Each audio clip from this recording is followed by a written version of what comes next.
Welcome to my YouTube channel. आज हम करेंगे sectoral aspect of Indian economy की बुक में से चैप्टर नंबर 16 का रिमेनिंग टॉपिक। सेमेस्टर 6 है ये।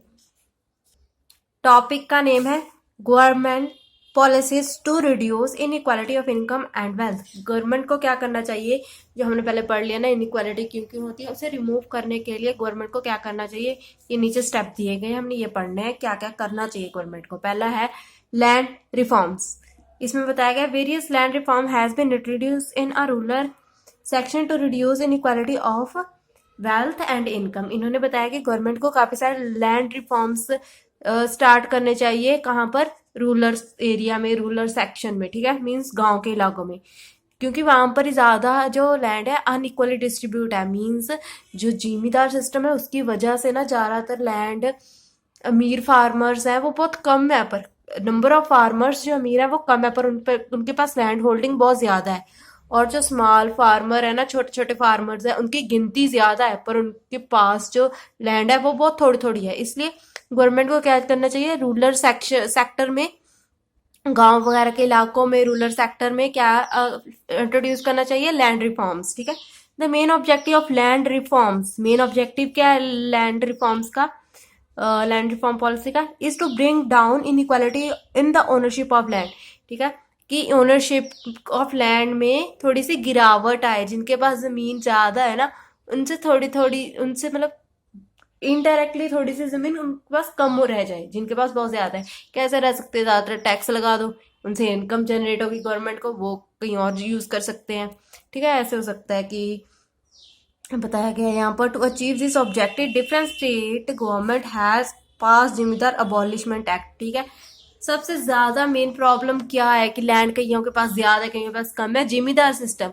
इसलिए इन्होंने यही कर दिया कि गवर्नमेंट को जिम्मेदार सिस्टम अबॉलिश करना चाहिए इमिडिएटली आफ्टर इंडिपेंडेंस। ठीक है, करना चाहिए नहीं, उन्होंने पास भी किया है कि जिम्मेदार अबॉलिशमेंट एक्ट पास कर दिया है एक। नॉट ओनली वाज जिम्मेदार सिस्टम अबॉलिश, सिर्फ जिम्मेदार सिस्टम अबॉलिश नहीं करना, but also the land in excess of the selling was also distributed among the farmer who used to cultivate it as a tenant earlier। ठीक है, इसमें ये बताया कि अकेला जिम्मेदार सिस्टम ही नहीं अबॉलिश करना, हमें और क्या करना, गवर्नमेंट को और क्या करना चाहिए, जो ज्यादा लैंड है ना, जिनके पास एसेसिव लैंड है, वो जो लैंड है थोड़ी सी स्मॉल फार्मर में डिस्ट्रीब्यूट करनी चाहिए, उन फार्मर्स में जो उस पर कल्टीवेट करते हैं, मीन्स वहां पर खेती करते हैं। जमीन किसी और की, काम कोई और कर रहा है, पता है ना। ये जिम्मेदार की लैंड होती है, उसमें थोड़े छोटे छोटे फार्मर काम करते हैं, तो वो जो लैंड है वो फार्मर्स को भी देनी चाहिए। ठीक है, ये बताया गया है। नेक्स्ट पॉइंट है एक्सटेंशन ऑफ पब्लिक सेक्टर। ठीक है, पब्लिक सेक्टर की एक्सटेंशन होनी चाहिए, थोड़ी सी एक्सटेंड होना चाहिए उसे, मीन्स एक्सपैंड होना चाहिए। Government has pursue a policy of rapid development of public sector. ठीक है, there are many objective of extension of this sector, काफी सारे ऑब्जेक्टिव है। One of them being reducing the inequality of wealth and income. यहाँ तक तो basic ही है, काफी सारे ऑब्जेक्टिव है। मेन ऑब्जेक्टिव क्या है, वेल्थ और इनकम की इनइक्वालिटी को रिड्यूस करना। This is one of the main objective of nationalization of almost all big commercial bank. This has helped to check the concentration of wealth and income in the hand of private entrepreneur and thereby help to reduce inequality in income। okay, इसमें पता क्या है कि ज्यादा से ज्यादा जो है पब्लिक सेक्टर होना चाहिए। पब्लिक सेक्टर ज्यादा से ज्यादा होगा तो जो इनकम है वो किसके पास जाएगी, गवर्नमेंट के पास। अगर प्राइवेट सेक्टर ज्यादा है तो प्राइवेट प्लेयर्स ज्यादा आ जाएंगे, वो कस्टमर को एक्सप्लॉइट करेंगे, इनकम जनरेट करेंगे और एक हाथ में पैसा चले जाएगा। ठीक है, जिसकी वजह से इनइक्वालिटी होगी। इसलिए कहा गया पब्लिक सेक्टर एक्सपैंड होना चाहिए। ठीक है, दूसरा है encouragement to short scale, small scale and cottage industry. ठीक है, स्मॉल स्केल इंडस्ट्री और कॉटेज इंडस्ट्री में फर्क पता है ना।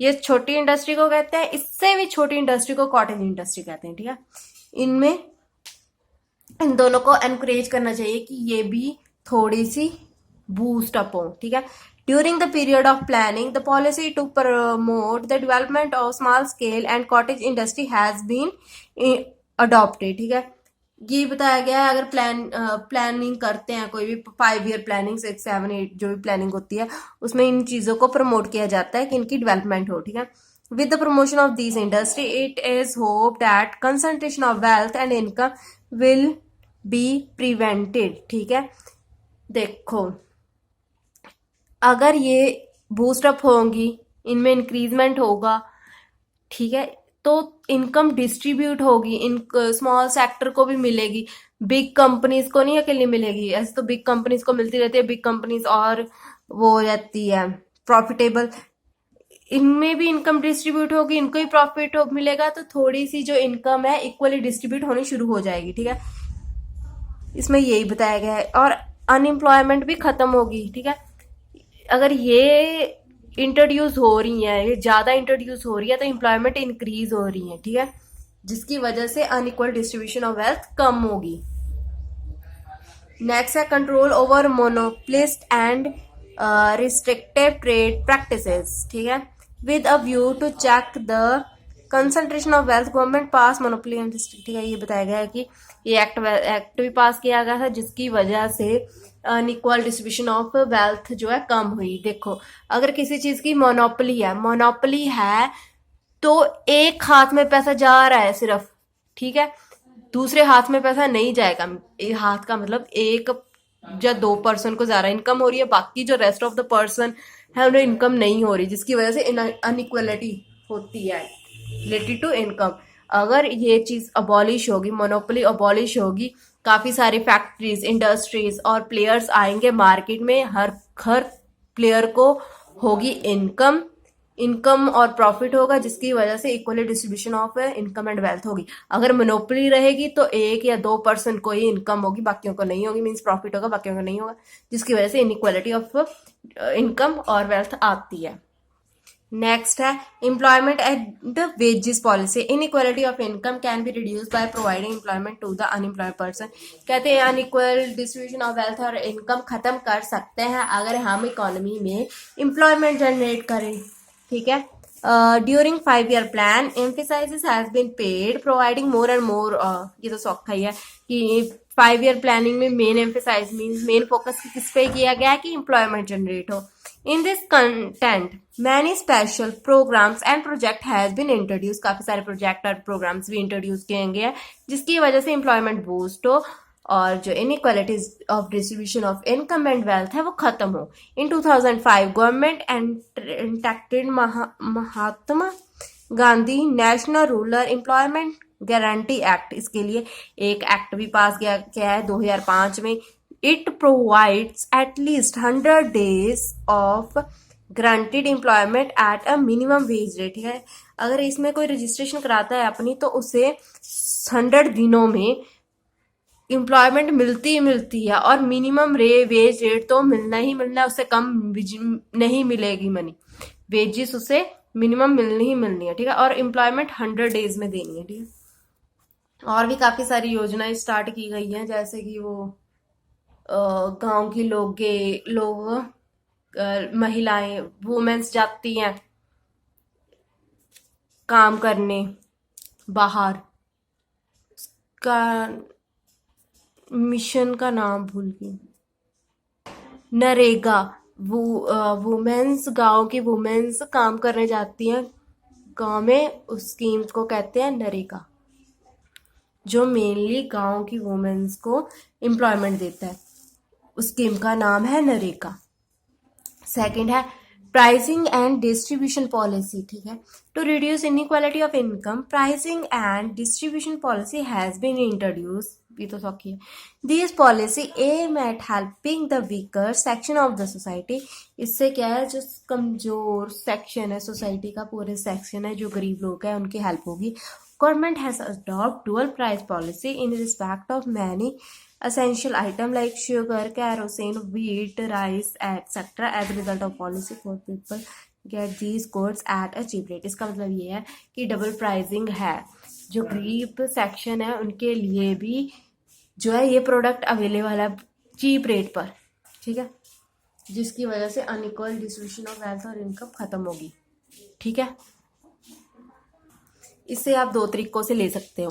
पहले तो देखो, वीट गरीब लोगों को फ्री में मिलती है और कम रेट में भी मिलती है। ठीक है, वैसे अमीरों को वो खरीदनी पड़ती है। इससे भी थोड़ी सी इनकम जो है इनकी बचती है, इनकी खर्च होती है, वो इक्वल पर आते हैं। ठीक है, सेकेंडली ये है कि हर चीज़ का ब्रांड किया जाता है, लो क्वालिटी हाई क्वालिटी। जो अमीर है वो हाई क्वालिटी का खरीदते हैं, वो ज़्यादा पे करते हैं। गरीब है थोड़ा लो क्वालिटी का खरीदते हैं, वो कम पे करते हैं। ठीक है, ये कम पे करते हैं, ज़्यादा पे करते हैं, वो भी क्या आ जाते हैं, इक्वल पर आ जाते हैं। ठीक है, अगला है physical policy. Fiscal policy is the policy which is concerned with the management of taxation system and public expenditure with a view to achieve definite object. This government India has so directed its fiscal policy as to achieve the objective of reduction in quality of income. The main measurement of the India fiscal policy adopted to reduce inequality of income and wealth are as followed. First है taxation policy, public expenditure. Taxation policy में देखते हैं क्या, policy of direct and indirect tax aim to minimise inequality of income. इस policy का main motive ही क्या है, इनक्वालिटी खत्म हो। The direct tax like income tax, corporation tax, direct tax के नाम income tax, corporation tax, capital gain tax has been levy at progressive rate on rich the poorest. ठीक है, जो ये सारे टैक्स हैं वो एक तरह से ऐसे लगने चाहिए प्रोग्रेसिव हो। इनकम ज़्यादा है, टैक्स भी ज़्यादा है। ये नहीं कि इनकम का ये ना हो कि अमीर पर भी उतना ही लगना है, गरीब पर भी उतना लगना है, ऐसा नहीं होना चाहिए। जैसे जैसे इनकम इंक्रीज होती है वैसे वैसे टैक्स लगना चाहिए। ठीक है, अगर इनकम इंक्रीज हो रही है तो टैक्स भी इंक्रीज होना चाहिए। ठीक है, इसकी वजह से अगर ऐसा होगा कि इनकम इंक्रीज हो रही है, टैक्स भी इंक्रीज हो रहा है, इससे ये इनइक्वालिटी ऑफ इनकम जो है वो खत्म होगी। The poor are exempted from the payment of the tax, बल्कि गरीब लोगों को तो टैक्स से मुक्त कर देना चाहिए, उन्हें टैक्स नहीं पे करना चाहिए। The indirect tax on luxury are levy at a high rate, the burden of this tax are बॉन्ड by a section of the society. ठीक है, और ये बताया गया जो इनडायरेक्ट टैक्स है, डायरेक्ट टैक्स का तो ये बता दिया कि इनकम ज़्यादा हो रही है टैक्स भी ज़्यादा लगना चाहिए, इनकम कम है तो टैक्स भी कम होना चाहिए, और इनकम बहुत ज़्यादा कम है तो टैक्स लगना ही नहीं चाहिए। और ये बताया गया इनडायरेक्ट टैक्स है ना वो ज़्यादा कर देना चाहिए। ठीक है, लग्जरी गुड्स पर, क्योंकि लग्जरी गुड्स सिर्फ अमीर लोग खरीदते हैं, गरीब लोग नहीं खरीदते, उस पर टैक्स ज़्यादा लगना चाहिए, इनडायरेक्ट टैक्स ज़्यादा लगना चाहिए लग्जरी आइटम्स पर। रिच सेक्शन ज़्यादा पे करेगा, जो ज़्यादा पे करेगा तो सोसाइटी में यूज़ करेगी गवर्नमेंट इस मनी को, जिसकी वजह से इनइक्वालिटी ख़त्म होगी। ठीक है, क्योंकि गरीब तो खरीदते ही लग्जरी आइटम, वो तो रीजनेबल प्राइस पर अपने कंफर्ट के अकॉर्डिंग रीजनेबल प्रोडक्ट खरीदता है। लग्जरी आइटम नहीं खरीदेगा वो टैक्स नहीं पे करेगा, अमीर टैक्स पे करेगा। ठीक है, अमीर टैक्स पे करेगा, गरीब नहीं करेगा। इसके पास पैसा गया, इसने खर्चा नहीं, तो ये इक्वल में आएंगे। Public expenditure policy. The public expenditure policy of a government also aim to reduce the extent of inequality of income. The money collected from the rich is used increasing income of the poor. ठीक है, इसमें बताया गया है। देखो, अब हमने ऊपर किया था ना कि टैक्स इनकम ज़्यादा हुई टैक्स ज़्यादा हुआ। ठीक है, इसमें वही है, बट वो इनकम पुअर सेक्शन के लिए यूज़ करनी चाहिए सोसाइटी में।